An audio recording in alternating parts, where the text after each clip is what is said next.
Hello everyone, welcome into this channel, and today I would like to share the tutorial how to organize your Google Sheet in Google Drive by iPhone. So first thing we have to do is just go up on the Google Drive application here and make sure that you already logged in with your account on your Google Drive. And after that, if you want to organize your Google Sheet, you make sure that you are only search for the Google Sheets documents. How to do that? Just go into the search button, and this search button you just need to go click spreadsheets, and now all of documents with spreadsheets form or the spreadsheet format will be appear here.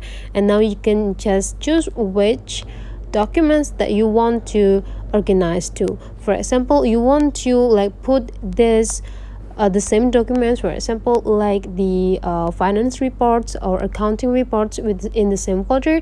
You just need to go choose the documents that you want to collect into one folder. For example, this one, I would like to put all of the laporan, I could read it as laporan cost, or this is a finance report, in one folder. So click these three small dots in the documents that you want to organize to, and after that just go scroll down into these options, and now could just go click move.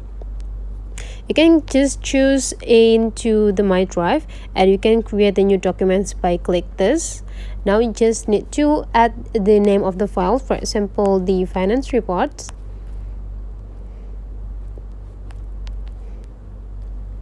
Okay, and after that just go click create, and now you already have the documents, and you just need to click move here to move those documents. And you can do the same with these same documents that you want to move, or you want to put into the same folder with this documents. For example, I will like to save this into the same folders. Just do the same, click these three small dots, and after that just scroll down until we found a moved button here, and after that just follow all of the instructions that I showed you before.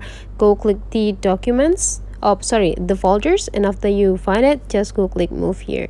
Okay, so you can do that, just depend on the documents type that you want to organize on your Google Drive. So that's all for today's tutorial, guys. If you find that this tutorial is useful for you, don't forget to subscribe into this channel.